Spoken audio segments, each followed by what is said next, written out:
Bom, vou falar hoje sobre depressão geriátrica, tá? É um problema que ocorre com muita frequência na faixa etária idosa e que a gente tem que convidar hoje vocês a descobrir e discutir sobre esse tema, tá? É importante conhecer esse assunto porque muitas pessoas começam a sintomas de perda de produtividade, atração de humor e têm a ser rotuladas às vezes como tendo um síndrome demencial. Passam até às vezes a usar remédio para síndrome demencial, não há resposta e se gera uma ansiedade porque não está respondendo, porque não está melhorando, mas também, por outro modo, a pessoa não piora como no síndrome demencial. O papai não melhora, não piora, e o remédio não funciona, porque está acontecendo, o que vem acontecer. Então a nossa ideia hoje é esclarecer que existe essa depressão geriátrica, é muito mais comum do que parece. Hoje em dia tem estudos que mostram que crianças sofrem de depressão, as manifestações mais diferentes possíveis, tá? Isso é baseado não em critérios que a gente acha que tem depressão ou acha que tem demência. De novo, a medicina usa para fechar o diagnóstico de depressão um livro de normas chamado DSM, tá certo? E baseado nessas normas de critérios do DSM, a gente fecha esse critério com a ajuda dos psiquiatras, muitas vezes, de depressão. E a partir daí é tratado como uma depressão. E entrou com muitas vezes o paciente estava ali rotulado como uma sentença de o senhor ou a senhora tem um quadro demencial. Quando é revisto o diagnóstico e revisto também a evolução, porque a evolução está sendo desesperado, ao ser mudado para outro viés de medicação, para outro grupo de medicação adequado ao diagnóstico real, seria uma depressão geriátrica, tem bons resultados. Meu nome é Avelino Dutra Júnior, sou médico neurologista aqui em Fortaleza. Nossa missão é elaborar conteúdo sobre saúde neurológica e esses processos degenerativos neurológicos. Então aqui a ideia não é julgar quem eventualmente houve ali no início, os sintomas são muito parecidos, quando são muito sutis, julgar quem se foi tratado errado, se foi feito um erro de diagnóstico, se foi perdido tempo, não. A ideia é alertar que isso existe, tá certo? A depressão é uma doença comum, hoje em dia cada vez mais prevalente, é uma verdadeira epidemia mundial, crianças sofrem disso também, idosos mais ainda, porque eles se veem com a mudança do tempo passando, vão vendo pessoas queridas vão falecendo, vão vendo os anos passarem, vão vendo que de fato a vida tem um fim, que quando a gente tem 20 anos a gente acha imortal, depois você começa a ver, com 60, com 80, caramba, tem um fim, eu estou mais fraco, estou precisando de apoio, precisando de uma ajuda. Então a nossa ideia aqui é essa, propor que a gente tenha conhecimento que existe essa entidade, às vezes é subjulgada ou até nem lembrada, que a gente está aqui para fazer esse chamado para ser melhor conhecido isso. A minha ideia aqui não é fazer publicidade, julgar outros colegas de outras áreas, mas se a gente lembre disso, ao pensar numa pessoa que teve mudança de comportamento, que teve mudança de atitude, ficou de repente muito eufórica, ou então muito trancada ali, tímida de repente, retraída, que passou a ter perda de produtividade, passou a ter lapsos de memória. Não lembremos só de demência, não pode ser esquecido, até porque é muito mais comum do que a própria síndrome demencial, que é a depressão.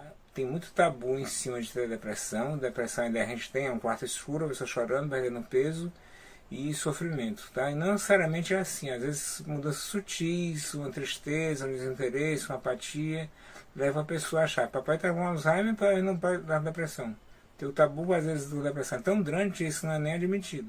No final desses conteúdos a gente vai falar sobre um teste muito simples, que é uma primeira porta de triagem, que pode, através de uma simples entrevista, acender ali uma luz para dizer, opa, esse tipo pode não ser uma demência. Pelos sintomas, errados sintomas, não tinha uma imagem acessível, ou quis adiantar alguma coisa, fazer uma prova terapêutica com algum remédio, e pelos sintomas que ele achou, ele pensou na demência, e na verdade não foi porque tinha uma escala, que é um teste que eu vou falar com vocês no final, acabou se achando que era sugestivo de depressão. A gente vai tentar ajudar a psiquiatria, se valida isso a psiquiatria, novamente, não é no achômetro, tem um livro chamado DSM, que é usado internacionalmente no mundo inteiro para validar os diagnósticos psiquiátricos, e isso juntamente com outros aproveitamentos de exames, a gente vai poder chegar na nossa depressão geriátrica.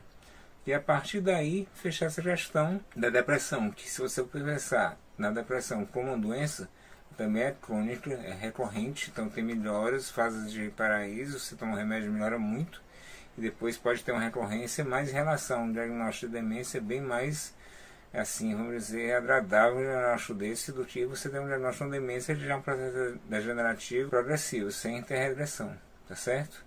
A escala a gente usa para fazer essa validação em termos de triagem, já que a gente é neurologista e está atendendo o paciente ali como neurologista, mas quando baixa uma suspeita, o paciente me parece com depressão. É chamada de GDS, que é em inglês, é a escala geriátrica de depressão, tá? É uma escala simples, vocês vão ver aí no vídeo, vai aparecer a imagem. E essa escala é validada, a gente pontua, tá? São perguntas simples do dia a dia, mas sim, interessante se vem desde a impressão própria da pessoa sobre o meio que ela vive, como ela se sente em relação ao meio, até situações da vida prática, como é que ela vê aquela situação do dia a dia, tá? Então, muito interessante, vocês vão ver as perguntas que tem na escala e vão ver como, de repente, só uma pequena olhadela, uma pequena sensibilidade maior da situação. Isso acontece em muitas famílias que já tiveram o primeiro grau de Alzheimer.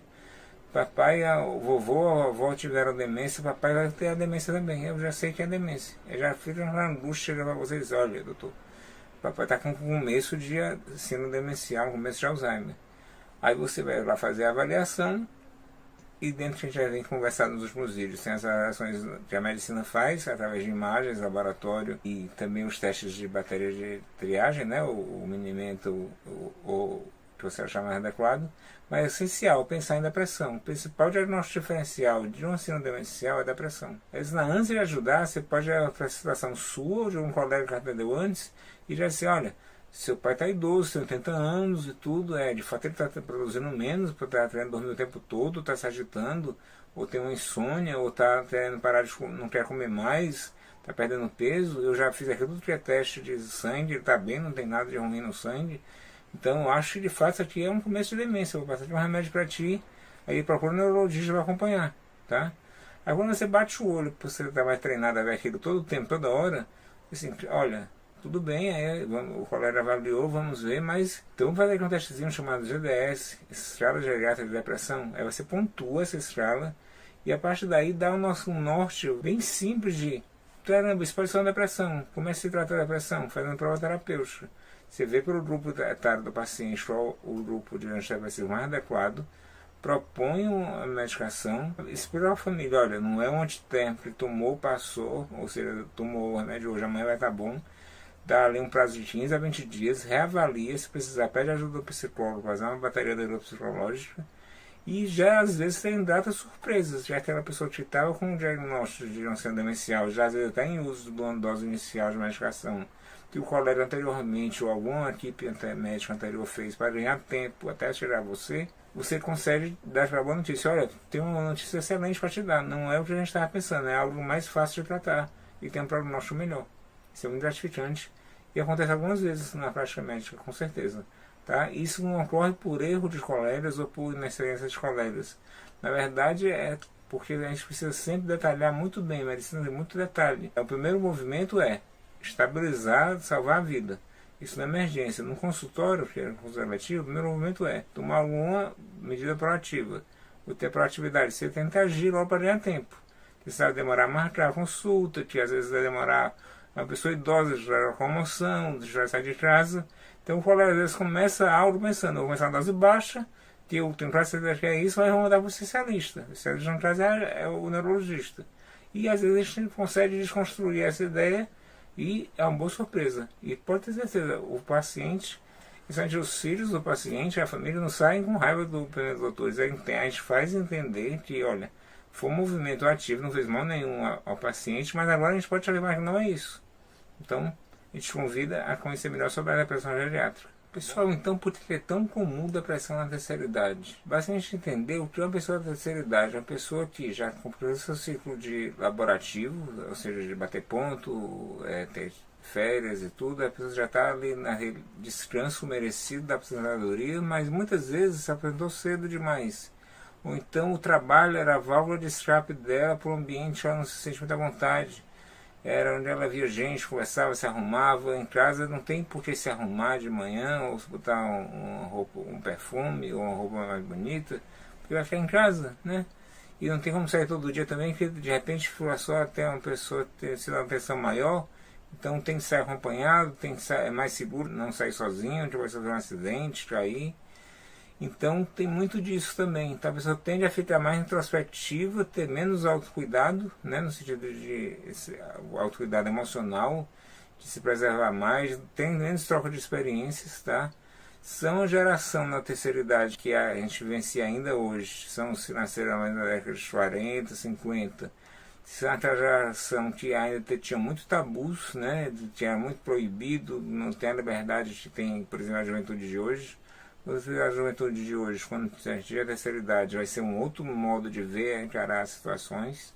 Mas a gente vê hoje são pessoas cheias de ainda com culpas, com ideias que foram preconcebidas, né? Preconceitos foram embutidos na cabeça das pessoas ao longo da vida inteira.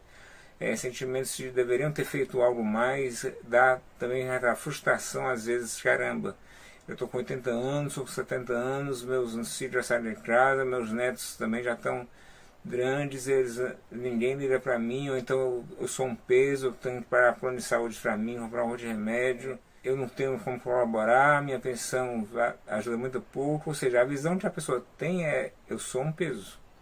E ao pensar assim, gera uma realidade que ela se vê mesmo como um peso.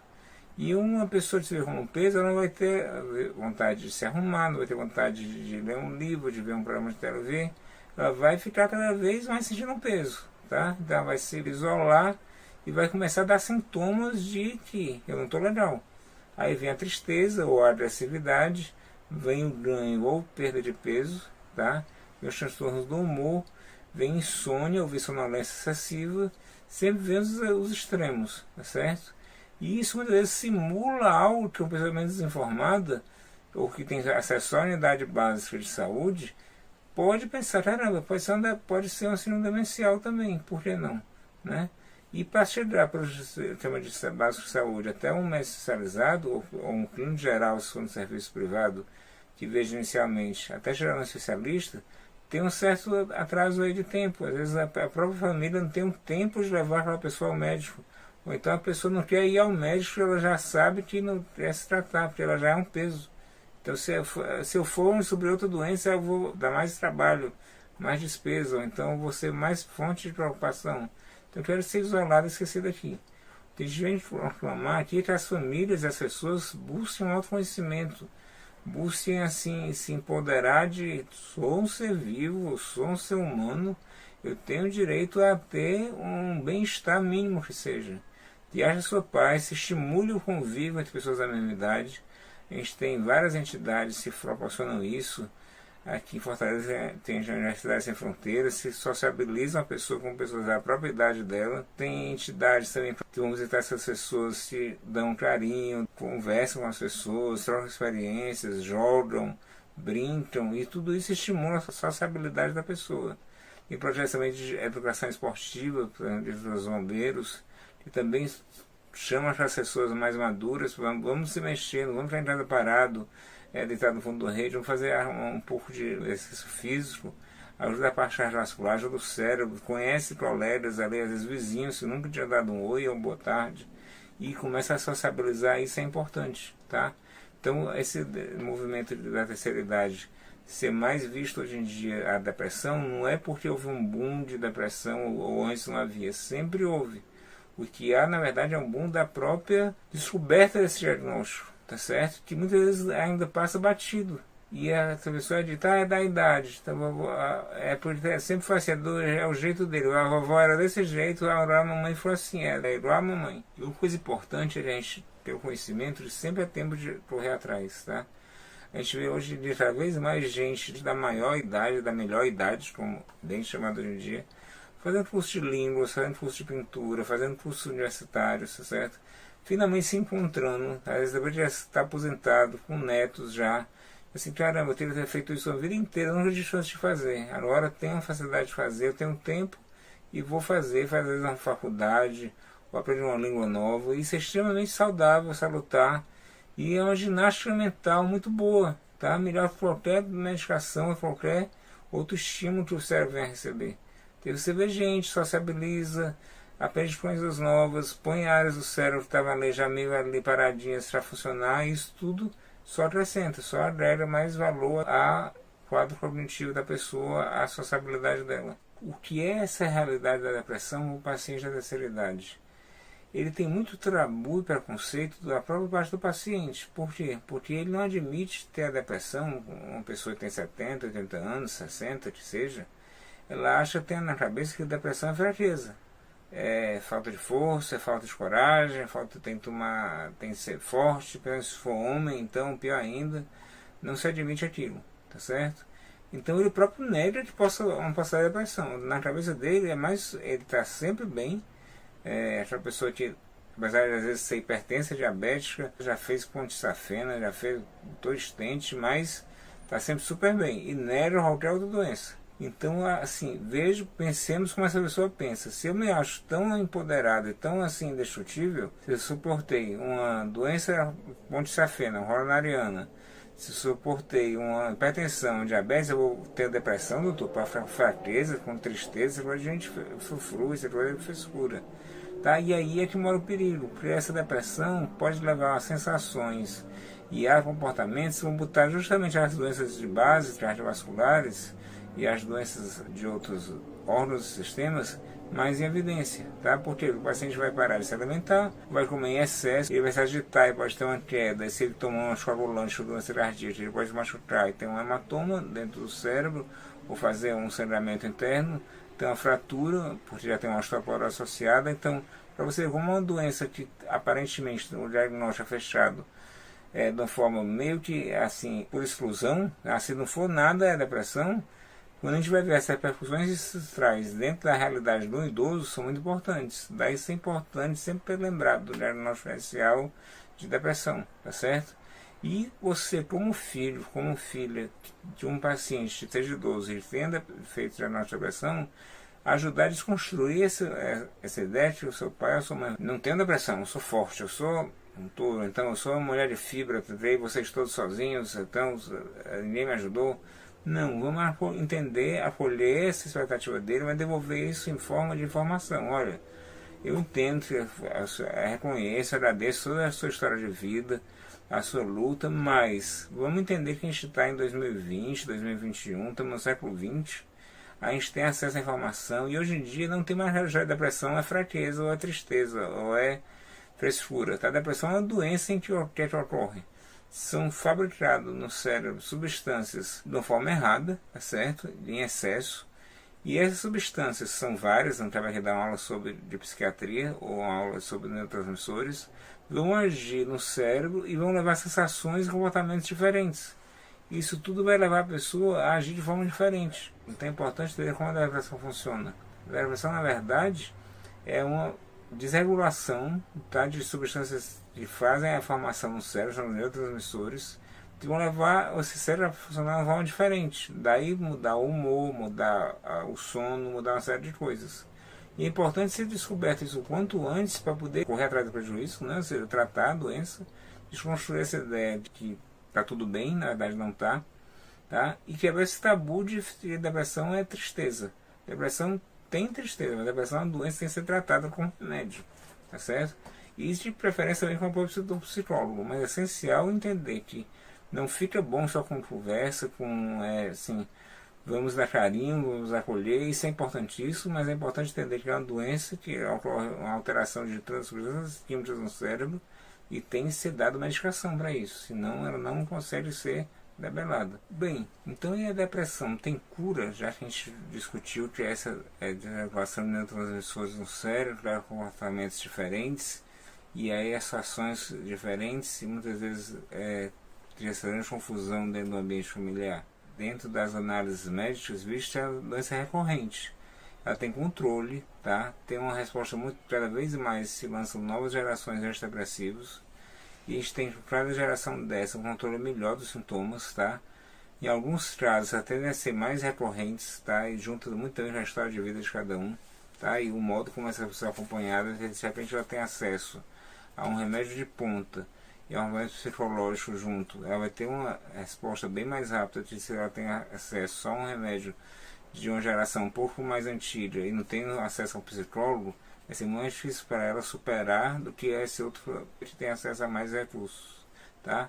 Mas a ideia não é que ela tenha cura. Hoje em dia a ideia, se você tem depressão, é que a doença é recorrente, tá? Como se fosse uma montanha-russa, tem altos e baixos, né? Então assim, você consegue sair daquele fundo do poço, como o pessoal chama, com o uso de medicação adequada, com equipes adequadas. Aí a gente é só uma pequena peça de engrenagem, suspeitoso de depressão geriátrica, E a partir daí a gente pediu ajuda de um psicólogo, de um psiquiatra para dar aquilo, propôs um tratamento, trabalhou em conjunto e melhorou aquilo, né? Importante falar também que a depressão, como a gente já citou algumas vezes, é uma epidemia mundial, tá certo? Distúrbios de ansiedade são uma epidemia mundial. Os Estados Unidos, que fazem pesquisa de tudo, né, tem dados estatísticos de tudo, já muito antes eles viam que hoje em dia um dos afastamentos de trabalho, de licença médica, é da distúrbio do humor, que é da ansiedade, transtorno de pânico, até chegar na depressão grave. E até, eventualmente, uma depressão grave que leva a um suicídio. Tá? Não é à toa, a gente, por exemplo, tem uns meses, por exemplo, em setembro, é o mês amarelo, né, que é para prevenir o suicídio. Tá? Por quê? Porque isso é uma realidade que existe. Existe muito preconceito ainda, apesar de se falar tanto de quebra de tabus, estamos no século XX, já na terceira década do século XX, mas a gente tem muito preconceito ainda sobre isso, tá certo?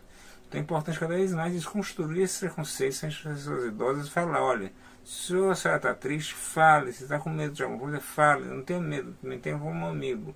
Isso para o filho, para a filha, para o médico, para a médica, quem está te acompanhando, para o psiquiatra, não ter o temor do psiquiatra, tá certo?